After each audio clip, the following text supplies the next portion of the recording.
नगर पालिका के द्वारा चुनाव के समय यह वादा किया गया था कि स्थानीय बस स्टैंड को मॉडल बस स्टैंड की तर्ज पर विकसित किया जाएगा। एक सुंदर बस मॉडल स्टैंड बनाया जाएगा, किंतु अभी तक मॉडल बस स्टैंड तो नहीं बना, पर अव्यवस्थाओं का बोलबाला जरूर नजर आ रहा है। चाहे यात्री प्रतीक्षालय की बात करें या फिर बस स्टैंड से लगे दानवीर मुलना गार्डन की बात क्यों न करें, जबकि नगर पालिका के द्वारा यह आश्वासन दिया गया था कि सबसे पहले दानवीर मुलना गार्डन को सुसज्जित और सुंदर बनाया जाएगा, किंतु अभी तक ऐसा कुछ भी दिखाई नहीं दे रहा है। देखने में तो यह आ रहा है कि यात्री प्रतीक्षालय उठकर दानवीर मुलना जी की प्रतिमा के पास आ गया है। वहाँ लगे ट्रैफिक पॉइंट भी कभी कभी ही नजर आते हैं। जब हमारी टीम के द्वारा बस स्टैंड का जायजा लिया गया तो व्यवस्थित बस स्टैंड कहे या मूलभूत सुविधाओं की बात करें तो ऐसा कुछ भी यहाँ प्रतीत नहीं होता है। ना ही यहाँ शुद्ध पेयजल की व्यवस्था है और ना ही यहाँ पर यात्रियों को बैठने के लिए जगह है। वहीं बात करें साफ सफाई की तो वहाँ ना के बराबर ही दिखाई देती है, जबकि कुछ ही मीटर पर नगर पालिका का ऑफिस है। उसके बावजूद भी यहाँ पर संबंधित अधिकारियों का ध्यान नहीं दिया जाता और ना ही बस स्टैंड को मॉडल बस स्टैंड बनाने के लिए कोई प्रयास किया जा रहा है। कुछ दिनों से यहाँ देखने को मिल रहा है कि यात्री प्रतीक्षालय के सामने शाम होते ही ठेला लग जाते हैं और यात्री प्रतीक्षालय में असामाजिक तत्वों के द्वारा बैठकर शराब भी पी जाती है। यह सिलसिला रात्रि 12 बजे तक चलते रहता है। यदि उस समय किसी महिला यात्री या किसी दूर से आए हुए राहगीर को रुकना है तो उनके असामाजिक तत्वों को उनका सामना करना पड़ता है।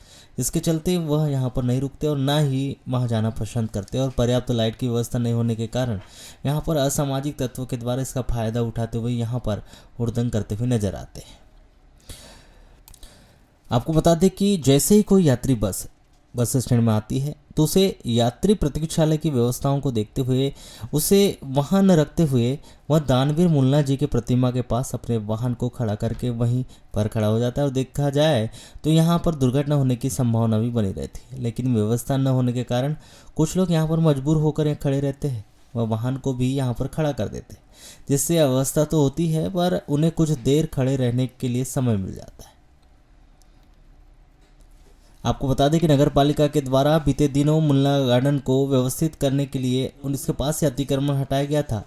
कुछ अतिक्रमणकारियों को यहां से अन्यत्र स्थान भेजा गया था, किंतु जब इस गार्डन में नगर पालिका की ओर से कोई भी निर्माण काम नहीं किया गया तो फिर से अतिक्रमणकारियों के द्वारा पुनः वहीं पर अपनी दुकान लगाकर फिर से गार्डन को उसी स्थिति में बना दिया गया और अब यहाँ पूर्ण तरह से दुकानदारों के द्वारा इस गार्डन को कचरा रखने का घर बना दिया गया है। बीच बीच में समाचार पत्रों के माध्यम से यहाँ पर पढ़ने को जरूर मिल जाता है कि बस स्टैंड में पुलिस बल की व्यवस्था की जानी चाहिए, किंतु यहाँ केवल औपचारिकता मात्र ही सिमट कर रह जाता है। देखा जाए तो आए दिन बस स्टैंड में यात्रियों के बैग से उनके जेवरात लूटने की घटना हो या फिर बस स्टैंड में चोरी जैसी वारदातें आए दिन घटती रहती है, किंतु अभी तक इस विषय पर किसी के द्वारा संज्ञान नहीं लिया गया और न ही यहाँ पर पर्याप्त व्यवस्था में पुलिस व्यवस्था की गई।